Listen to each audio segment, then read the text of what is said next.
Welcome to Penalty Box Radio Live. I'm your host, Shaun Smith, here with my co-host, Ann Kimmel, also with Penalty Box Radio. We have a very special half-hour show tonight, 2 segments and a ton to cover. So we're going to get right into it. Just heads up early on, Vanderbilt basketball coming on after us at 7:30. That's why our show is shortened. Nothing amiss there. We're going to get right to it. Quickly, though, we have to make nice with Ann. So, Ann, how you doing? Doing great, ready to jump in and Ann, talk we're hockey. We're going to cover 2 big topics tonight. One per segment with very little review of the past few weeks. Our first topic, of course, with the Predators improving from last in the league to fighting for a wild card spot, is this real? Meaning, is this a real thing? Is this team for real? Is this going to happen? Is this a contender? And of course, our second topic, which is what has to happen to make it or break it, which we'll get into in the second segment. We want to jump right in. So, Ann, is this real? Are the Predators contenders? I think this is a great question, but we do have to be very specific, Shaun. What do you mean by contenders? Because that's 2 different things. Going all the way. Cup contenders. I think the Nashville Predators are contenders for a potential wild card spot. I don't think that this is a team that is a contender for a serious playoff push. This is not a team that I think can beat a Colorado, a Carolina, a Dallas, a Tampa Bay. They are improving. Okay, so improving, the reality here is what you're saying is not that this team is suddenly going to go from worst to first, but that they're going to go from worst to maybe making the playoffs and not making a long run in the playoffs. I agree. I think their ceiling is probably making the playoffs. I don't see this being a team that is going to make a deep push in the playoffs. So I'm going to say this just up front. I'm 100% with you on this. I mean, I know that maybe some people think radio shows are better when the people disagree with things, but this is honest hockey talk, correct? Correct. We've got to be honest. And I think it's worth taking a look. If you were to magically transplant the Predators from the Western Conference to the Eastern Conference, well, it's not necessarily a bellwether for success, but it's worth noting that they're shining in this conference, right? Correct.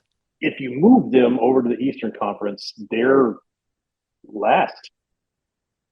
They're not in a playoff. They're not in a potential wild card spot. They're last place in the Eastern Conference. That means that what is wild card worthy in the Western Conference is bottom of the heap in the Eastern Conference. And I think it's important, big picture wise, not the immediate future, what happens over the next few months, but big picture wise, I just don't think that's enough to say, yep, this is it. The team's fine. Everything's going to be good. I agree with you. I think where they are and the way the Western Conference and the Central Division is shaking out is working in Nashville's favor. But what we are seeing is real. We are seeing a better Nashville Predators team. The last 20 games, they've gone 13-7. The previous 20 before that, from October 13th to November 24th, this was a team that was 5-12-3. So if you are feeling better about the Predators, your feelings are correct. They have improved in goals for per game by an entire goal statistically. Goals against, they are giving up fewer goals against. The goal differential, they were minus 29 in the previous 20 games from October 13th to November 24th. Right now, in this 20-game stretch, they are plus 7. So, yes, the Nashville Predators are playing better. This is a better team. I mean, it's a dramatically better team.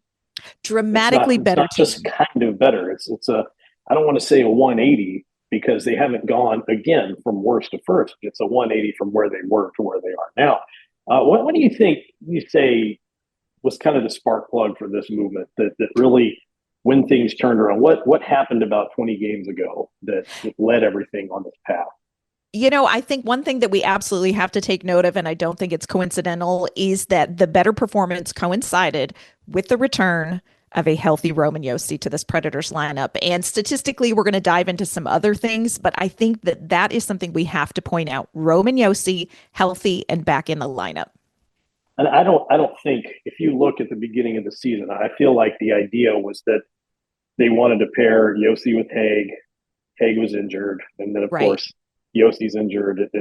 And I don't really know that the team had a clear – I know they knew what they wanted to do defensively, but I don't think they had a clear idea of what their defensive core looked like until Yossi came back and they got a clear view of what was going on, which is it kind of leads to the movement of Spencer Stastny out.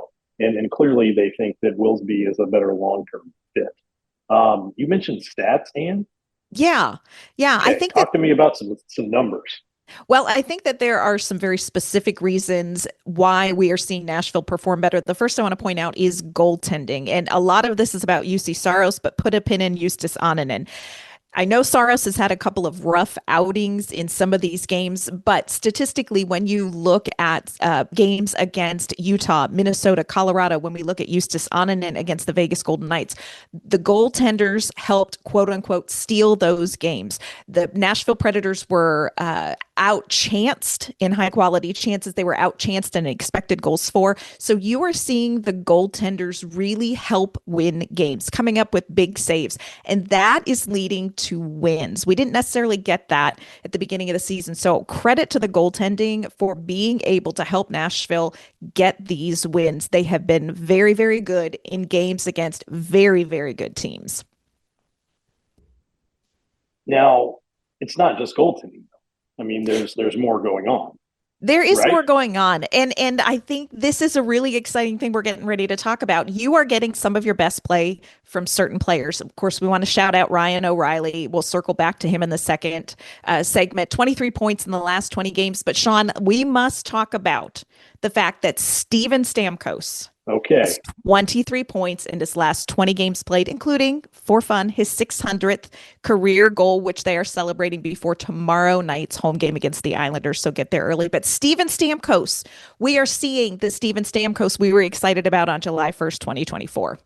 That's right. And I think that's the realest thing. If we're talking what's real, I think it's the realest thing we're seeing Stamkos is being that Steven Stamkos. I think he's found a spot where he's comfortable with his role on the team. He's comfortable with his role in the room, and he feels like he fits. And you're starting to see him really perform that way as well.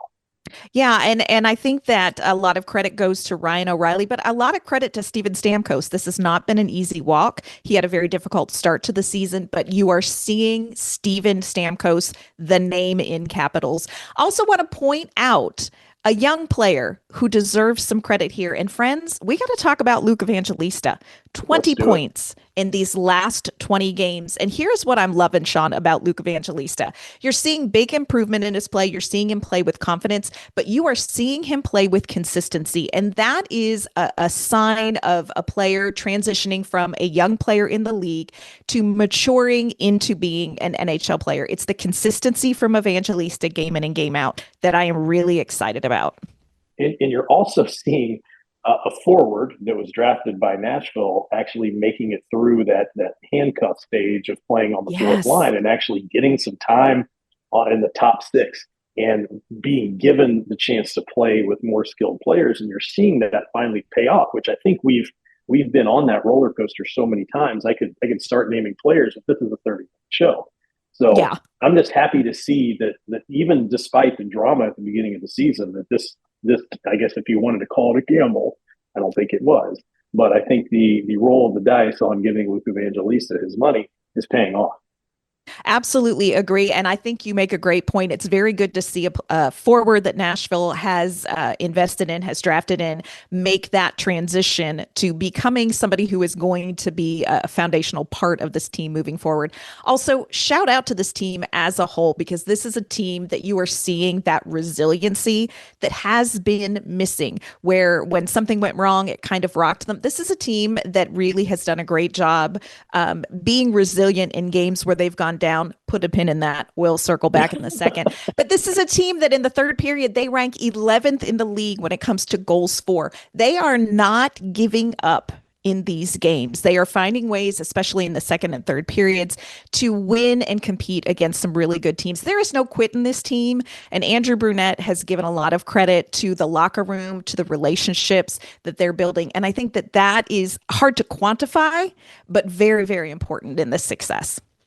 And I think you see that come through. I think Stamkos blocking shots and Blankenberg laying out to just get a stick on a puck to tip it out of the zone, things like that. And the return of Cole Smith, and I think all of the slobber knockers the other night, with Smith getting his revenge on the guy that took him out, and then of course that was a fun game. I'll just say that. I It was think a fun seeing game. all the fighting and the anger, but you're seeing a team that is playing for each other. They're standing up for each other. They're not willing to just let things happen. And I think when you allude to that tendency to get down early and kind of lay off and go, well, I guess we're beat. You're not seeing that anymore. I want to see this team play. So if you're looking as a casual fan and you're hearing about how bad things were going, this is the kind of thing that makes you go, oh, I should probably turn that game on, or I should probably get tickets to go down and watch. Which I think is what you obviously want. You want butts in the seats, right? So Absolutely. when we come back, we're going to talk about what will make or break this reality. Of course, we've already defined what that reality is. First, I want to tell you about Tennessee Valley Paving. Tennessee Valley Paving is a third generation family owned and operated company serving Middle Tennessee since 1957. They handle everything from driveway and parking lot paving to municipal and commercial projects, and even specialty work like tennis courts and aviation pads. They're bonded, hold an unlimited license, and ready to serve your paving and sealing needs. Call Tennessee Valley Paving today at 615-794-2351 or visit TennesseeValleyPaving.com. Tennessee Valley Paving, serving the region with quality you can count on. Welcome back to Penalty Box Radio Live. Looking for the best spot to catch every game? Then head over to East Nashville's favorite sports bar, Beyond the Edge. With over 30 TVs and 25 beers on tap, you'll never miss a moment. They've got you covered for lunch, dinner, and late night, serving food all the way until 2 a.m. Plus, enjoy happy hour every weekday from 2 to 6, and don't miss 2-for-1 Sundays. That's Beyond the Edge, 112 South 11th Street in East Nashville, your home for every game. We are back. Last segment, we addressed whether or not we think the dramatic performance shift is real. This segment on this shortened show is to discuss what will make or break that reality. I do want to let everyone know that we're going to talk as much hockey as we can. So when we have 1 minute left, our producer, Brandon, will break in with a 1 minute warning, and we will transition immediately out of the show so we can maximize our time. But until then, and what has to happen for this reality to stay, for them to make it? And again, making it doesn't mean going to the Stanley Cup championship. It means staying on this path that takes them to, what would you say, playoff berth, maybe? Yeah, I think that would be a great ceiling. If the Nashville Predators want to continue to grow, continue to improve, there are a couple areas that, we need to talk about. I think the first one is Nashville needs a little bit more from a few players, and specifically, I'm thinking of the fourth line. We're talking about Reed Schaefer, Michael McCarron, Cole Smith. Now, shout out to Reed Schaefer. In 19 games, he's got 4 goals and 5 points, but he's also blocking shots, winning puck battles. He's a very heavy forechecker. He's helping out on the penalty kill. So you're seeing a lot of great things from another young forward that the Nashville Predators developed. But I do think that his role is a fourth line role. So you are seeing him succeed almost immediately in the NHL with McCarron and Smith. But that fourth line has generated some really high quality offensive chances. Would love to see that line cash in. They're doing all of the work. They deserve to get some of the reward for that. So a little bit more just finishing from the fourth line. And also we got to talk about Fedor Svechkov and Matthew Wood, 2 other young players that have a tremendous amount of potential. Shaun, Matthew Wood, a healthy scratch for the last 2 games now. And this is one of those situations where Barry Trotz is going to have to wrestle with, do I want to sacrifice his development for this stretch of the season to get this team in a wild card spot? Or am I really committed to developing young talent and putting them with veterans? Because right now you've got Svechkov and Wood together with Tyson Jost. That's not necessarily a recipe for success for Svechkov or Matthew Wood, when both of them would benefit from having a veteran alongside them. Well, I agree with you, but who are you going to take away from a veteran? Do you want to take advantage of these two? And that's kind of the situation you're in. Is we've seen this team for a long time not have the room for young players to come up, and now it's, well, you do have the room for young players to come up, but who can you realistically pair them with to get them that kind of a skilled veteran presence I think they need on their lines to be able to develop in the NHL as opposed to playing, say, on the first line in the AHL, correct? Correct. And again, when you have a Steven Stamkos or a Luke Evangelista, a Ryan O'Reilly playing so well, you don't necessarily want to interrupt that. But Barry Trotz is going to have to navigate that very narrow pathway of what is the most important thing. Is it going to be making the postseason, or is he going to stay committed to the path of developing these young players? And I think watching how this unfolds with a Matthew Wood, with a Fedor Svechkov, and seeing how the Nashville Predators continue to land in the rankings is going to be a really interesting. It's going to be an interesting path for Trotz to navigate when it comes to developing these young players. And also, of course, have to take into consideration that at some point Jonathan Marchessault will rejoin the lineup, Correct. which will have to force a shift there because you're already playing with a forward healthy scratch. Then you kind of just insert him back into the lineup, and that healthy scratch just remains, right? Yes. So it's going to be interesting to see what Andrew Brunette opts to do when Jonathan Marchessault is back to 100% ready to come back in that lineup. So what else is going to make it for Yeah, this reality? I think, and there's an article that I just put out earlier this week where I dive into. I just was drowned out by advanced statistics, but very interesting picture it paints. Nashville has got to have better starts. The Predators have only scored first in 13 of 42 games. They continued that 7-game trend of giving up the first goal first against Edmonton. And against Edmonton, they were not able to win that game. They No. have been doing a good job digging out, but you simply have to have better first period starts, better early first period starts for the Nashville Predators. Well, and I think desperation can only go so far. Getting Right. behind early, playing desperate can do a lot of things. When you're playing against a team that has Connor McDavid, Leon Draisaitl on it, that's not always going to work. Unfortunately, those are the types of teams you're going to see in the playoffs. And deeper into the playoffs, you're going to have to be able to beat those teams, and it's not always going to work getting down early and having to come from behind. We do have, of course, some upcoming games, and it's going to be a pretty packed schedule up until the Olympic break. What do you think needs to happen between now and then to feel good about this current path? Yeah, it's been interesting, like you mentioned earlier, the way the Western Conference is falling. Nashville really needs a good stretch leading up to the Olympic break. There's 15 games. You've got teams in the Western Conference like Chicago, Edmonton. You've got Colorado, Vegas, Utah, St. Louis, Minnesota. These are Western Conference teams that are either in playoff position or vying for playoff position. Right. Nashville really needs to bank points now. Their Mm-hmm. schedule in April, all Western Conference teams. So it's not that Nashville couldn't make a late push, but how about we just not have to add the stress? Bank Right. some points up to the Olympic break, I think will be really key for Nashville if they want to stay in this conversation. I don't think that they can win that spot before the Olympic break because of how tight it is, but I do think they could lose it if they fall off a cliff here. So you want to bank these points leading up to the Olympic break. Well, that leads us to what would break this path. Like, what would let you know that this isn't going to work out, that the team is most likely not going to make it into that final wild card spot in the playoffs? Yeah, and here's the one that's very, very obvious, but I think we just have to put it out on the table and injuries to some of your top players. We've seen Jonathan Marchessault out of the lineup. We'll see how he does when he gets back in. But Shaun, I don't like how this would go if Roman Josi misses more time.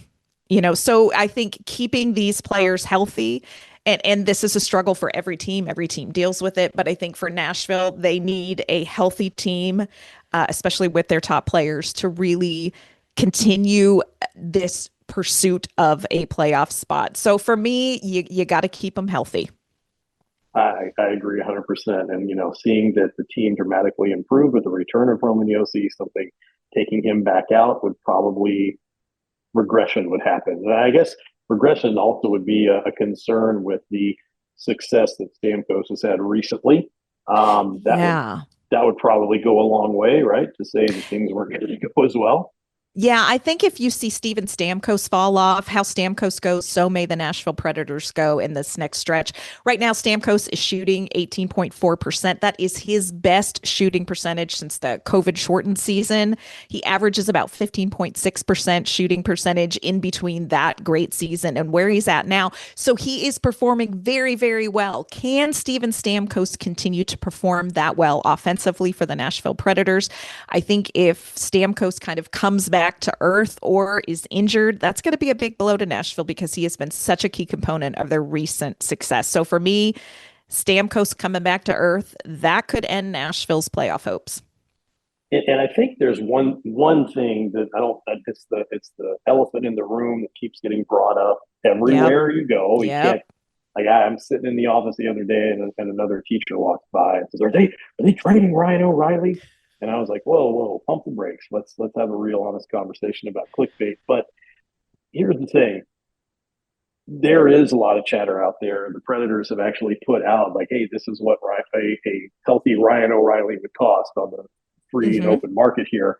Um, my concern is, that if you see an O'Reilly trade, not that I'm saying I see one coming, but if you see an Mm-hmm. O'Reilly trade, I think that lets you know really quickly. And I mean, beyond a shadow of a doubt, that Trotz isn't seeing this turnaround as proof of something more than what it is, which is, like you said, potentially an early exit in the playoffs, Yeah. which I think fans don't necessarily want to see. And I don't think the team minds that as much. I think playoffs is better than no playoffs, the way the team sees it. I think most fans would see it that way too. I think you and I, other people who cover the team might go, probably not what you Yeah. want to focus on. But if you see Ryan O'Reilly get traded off, then I think that is that's the I don't know, that's crossing the Rubicon, right? That lets you know Yes. that, like, yep, this is it's they don't believe in it. They're going to start selling people off, and because what happens if you trade O'Reilly? Yeah, I think if you trade Ryan O'Reilly, you're going to see a drop off in production for players like a Luke Evangelista, even a Steven Stamkos. Ryan O'Reilly has been key for their success.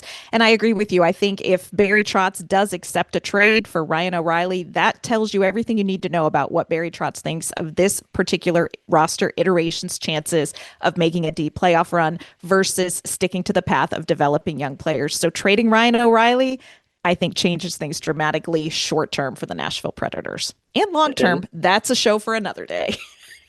oh yeah, and not just on ice, but off ice as well. I think that's someone in that locker room, that veteran presence. That's a guy that I think every single person in that locker room respects, looks up to, Mm-hmm. emulates, plays for.